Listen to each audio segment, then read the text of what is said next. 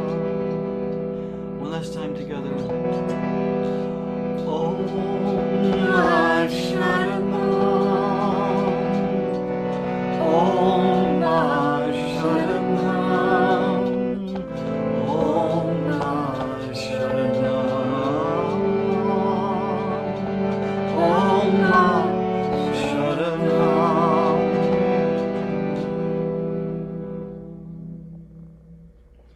So let's just feel Ma's presence with us now.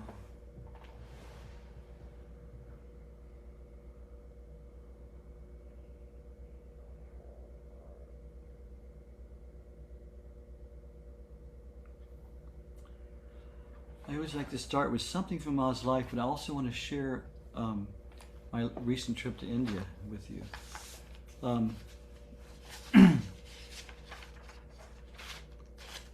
Here's an interesting little incident. Mother used to go from Pune ashram to Pune University. This is in Maharashtra in Pune. There were many trees, plants, and greenery along the way. One day Ma was riding along with her devotees and had them stop the car near a large bush. Ma told all the devotees to close their eyes. Swami Nirvananandaji was a bit mischievous and piqued. He saw that suddenly two huge flames of light came out of that tree with a sound. Nobody saw or heard anything other than Swami Nirvanananda. The other devotees had kept quiet with closed eyes. Then Ma said to Swamiji, "You don't listen. You were so mischievous. Why did you look?"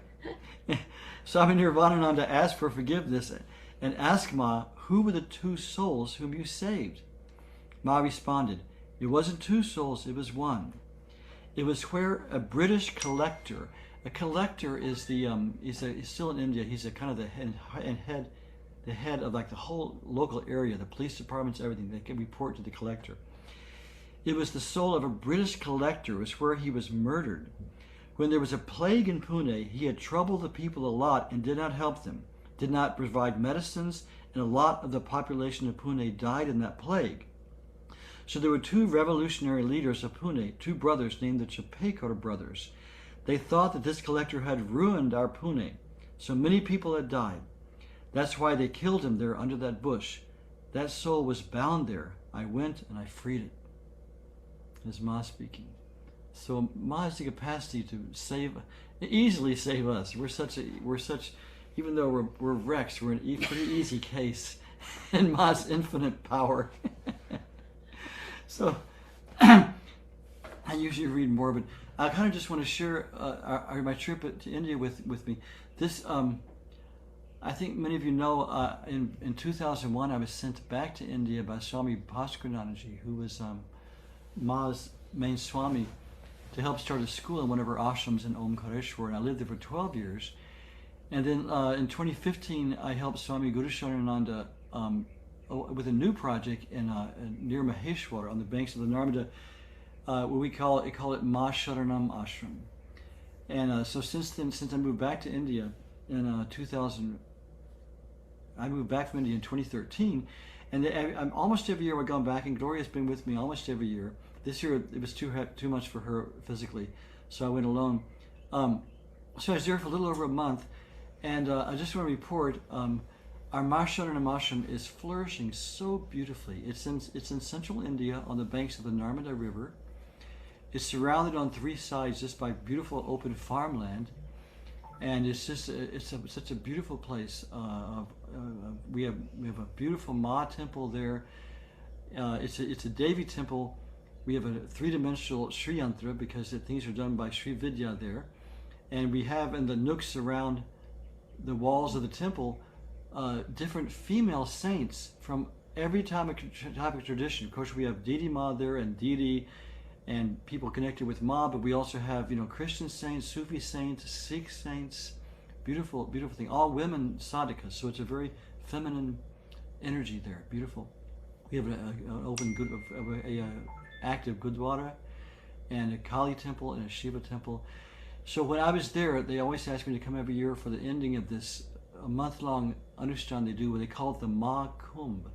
And they've been doing it since COVID for 1 month straight in the ashram.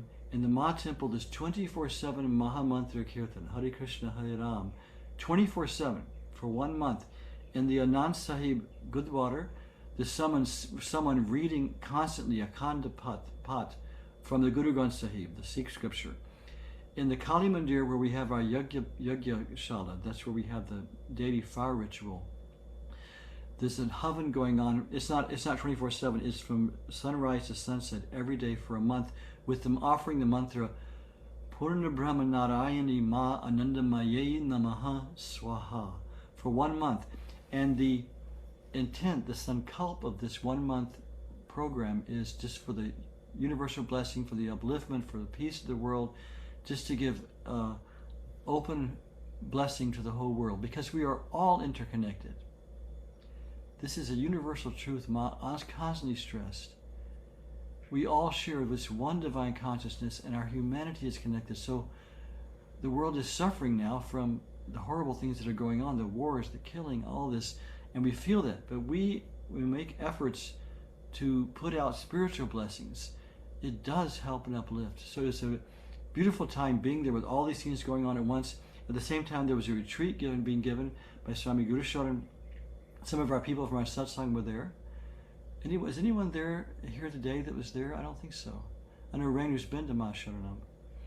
But our sister Ramani was helping organize that retreat that was going on. So it was just a wonderful, beautiful time of joy, of spiritual strength, spiritual blessing, uplifting.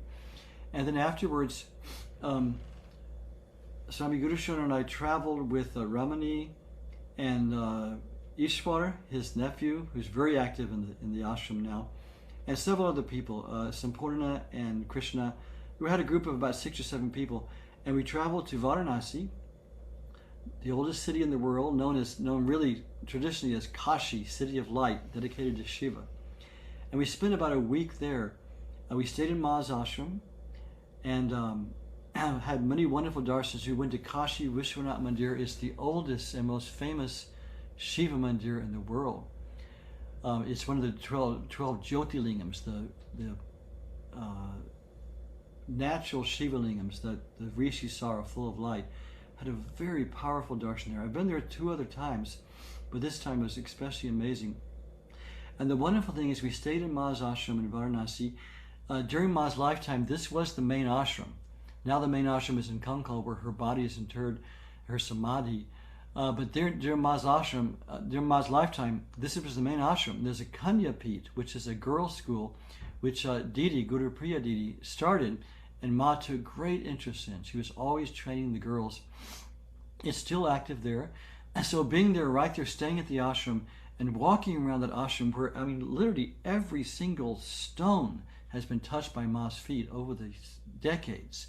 Ma would spend so much time there. We saw the Yagya Peeth, where the big Mahayagya went on for 3 years, right at the time of independence of India, at the end of World War II, which had a huge effect on humanity.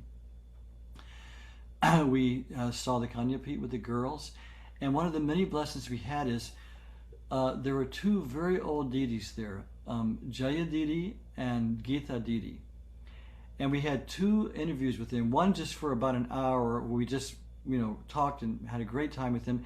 And then we arranged for them to come back the next day, and we video recorded the whole thing, which Swami Guru Sharan is going to transcribe it and with her stories. And we talked to them for about 2 hours, and they just shared their stories. They came to Ma in 1953 and 1958, for each one of them, when they were just young girls. They came, I think they were 8 years old, and they went through the entire schooling, the 12 years of the Kanya Peeth, which was directly under Ma's guidance. Ma traveled incessantly, but she would frequently come to Varanasi, stay at the ashram, and took a real personal interest in training the girls, in raising them and teaching them spiritual things, practical things. She taught them how to decorate the temples during festivals. She taught them how to sew, how to cook. While we were there at Masharanam, a lady visited who had also grown up and gone through all the schooling there. And she was married now. She came with her family, and she also shared many wonderful stories. But we had such a wonderful time with Geeta Didi and Jaya Didi. And I want to play a brief thing I just made on my phone. I was sitting right in front of them, and they had all the Kanyapit girls come in, the students. There's about 35, 40 of them, I think, ranging from very young girls who wear this little red sweater and little skirt to the older girls who wear a sari. And they had them come in and they sat with us, and they did some chanting from the Upanishads and things that they do, Vedic chanting. And then together we sang the morning, what's called the Usha Kirtan. It's the Kirtan that's sung every morning in all of Ma's ashrams. And I want to play a brief video of these two women singing the Kirtan. It starts with Bhajo Ma Anandamayi, Japo Ma Anandamayi, Gao Ma Anandamayi Nam Re. It means remember Anandamayi Ma. Do the repetition of her name. Sing of her, this divine name of Ma. And so it was so beautiful watching these two women who were immersed in Ma their entire life. They went through all the training. Let me share some stories first. They went through all those years of schooling, and then both of them, after those years of schooling are up, the girls have a choice, or a lot of times the families of the girls, whether they want to get married and go off, into married life, or stay in the ashram and be brahmacharinis, that's renunciates, monastics.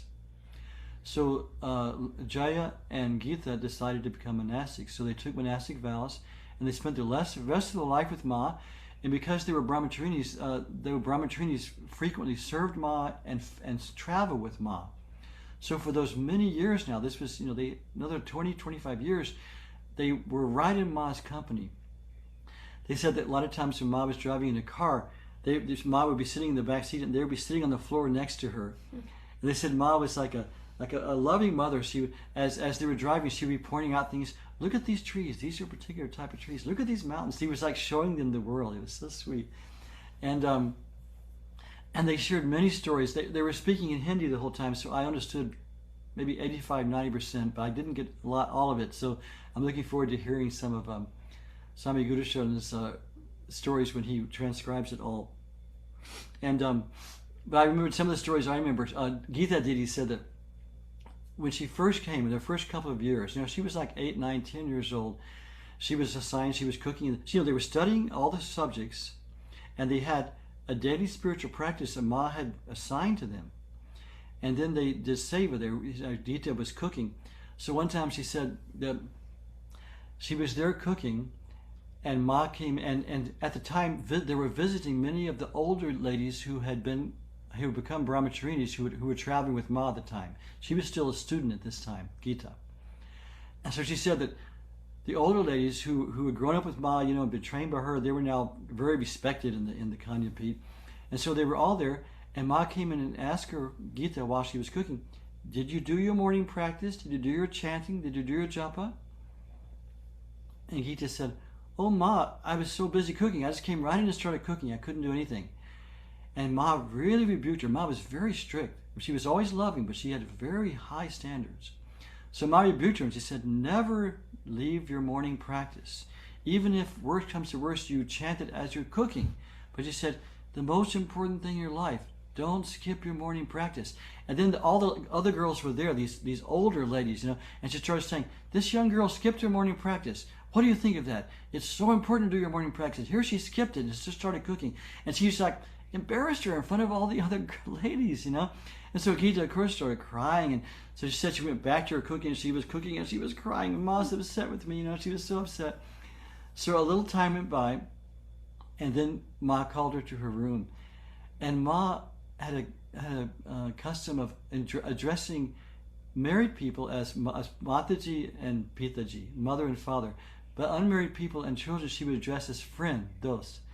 So she called Geeta in and she said, dost, my friend, she said, you're the youngest here, And you have to learn to develop kind of a tough skin and accept rebuke, because you're going to be corrected for any fault you make, so you can learn. But she said Ma was just overflowing with this motherly kindness. She called her close. She said, I rebuked you because it's a very important point to never skip your morning practice. But then she thanked her. She said, Dost, thank you, because you also helped me.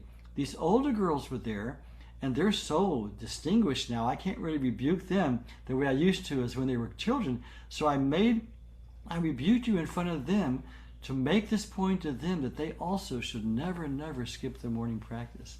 And then she said, she came up and she touched, Ma touched her on her head and patted her and just loved her up, it was so sweet. And of course, so she left just feeling her heart was just so full of joy. And she understood and so she never again missed her morning practice. She saw how important it was. So just things like that, just beautiful stories like that they shared with us. It was like being in Ma's presence. And we're sitting there on the floor, right in front of Ma's room, where Ma would both sleep and sometimes, have interviews with people, and the girls would have their classes in front of Ma there, So we were just like breathing Ma. It was beautiful. So I want to play a video of these girls, of these two ladies who were with Ma their whole life, singing to Ma. Because when I was watching them, they were just like living and moving with Ma. Their mind is like immersed in Ma. And now they're old, they're in their 80s and 90s. And their health is, especially Jayaditi, was very, very feeble, coming in so sad, But still their minds are just immersed in Ma's bliss. It's beautiful. So let's see if I can do this. Now I got to share screen.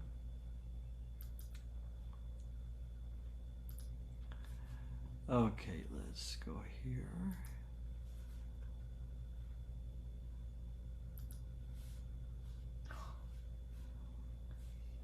Okay.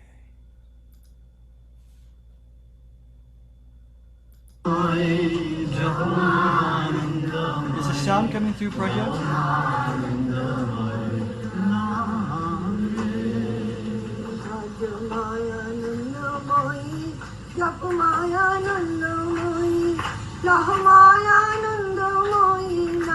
That's Jaya on the left, Gita on the right.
So they go on to sing the whole morning kirtan. And those are the girls from the Kanyapit singing with us. But that to me is just so inspiring to see these beautiful old ladies, who their health is so poor now, but their minds are just immersed in Ma. If we could just be like that, just remember Ma when their minds are just immersed in Ma. It's so beautiful. Okay, I want to go to Pragya's reading, but I first want to just read a little something from Ma that I think is very relevant. It's about peace. In these tumultuous times, here's Ma's word about peace. She says, peace can be promised only when the mind is concentrated on what gives us peace, and the eyes rest upon what strengthens peace, when the ears listen to what fills the heart with peace, and when you hear at all times the answer of the one who is himself peace. It's beautiful to think about. We can't be at peace if we constantly agitate our minds by looking at and participating in just things that drive us crazy, like the headlines. But so she says, think of peace, the things that give us peace. In other words, Kirtan, scriptures, the spiritual things of life that bring us peace. She goes on, it may be tiresome in the beginning to live in harmony with the highest ideals, but finally it leads to a genuine sense of well-being and peace. One must learn to find joy in the sublime. If one is blessed with a human body, it is wrong not to live accordingly. Why should one go after animal instincts? So Ma had a very high bar of what it's like to be human. But she stresses, we have to have a spiritual life. That's all she said this, you'll never find peace in the world. Only when we turn towards God in the spiritual life do we find peace. One more thing. Children of the eternal, that's how Ma sees us. Children of the eternal must concentrate their thoughts on the divine. Separated from him, they have not even a chance of peace. Never, never, never. She says it 3 times. Kabhi, kabhi, kabhi. Let's start again. Children of the eternal must concentrate their thoughts on the divine. Separated from him, they have not even a chance of peace. Never, never, never. Only by living in God can man find peace. The veil will be torn, and the dispeller of worries and fear will be revealed. He alone is the vanquisher of evil. He is yours, the only beloved of the human heart. So we see that we only find peace if we meditate, concentrate on God, say the name of God, chant the name of God, read about the divine things, the divine leelas. That's where peace is. And obviously we have to live in this world, we have to see the headlines, we have to walk among things that are disturbing, but if we can keep that inner peace from our practice and keep that divine name within us, there'll be peace with us. We'll walk in peace. I think we get extra brownie points for being peaceful in such a disturbing time. So let's before we read from Pragya's book, let's look at some videos of Ma.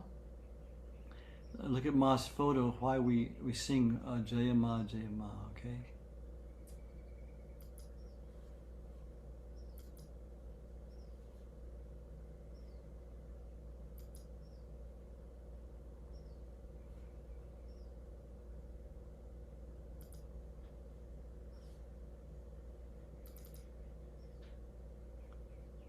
Where's the thing to make it bigger? Sorry. Oh. Mangalanandaji, upper right-hand corner, maybe? Yeah, the little arrows. Well, I don't see it. Oh, I think the To the right. Yeah. To the right. The sharing thing is covering it. Way right. Way right Above there. us. Right there. Boom. There we go. Okay. Let's go a little bit further. Okay.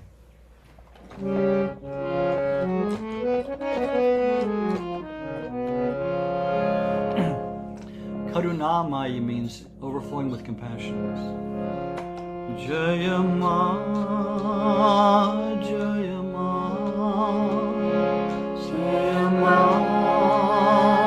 Jaya Ma, Jaya Ma, Jaya Ma, Jaya Ma.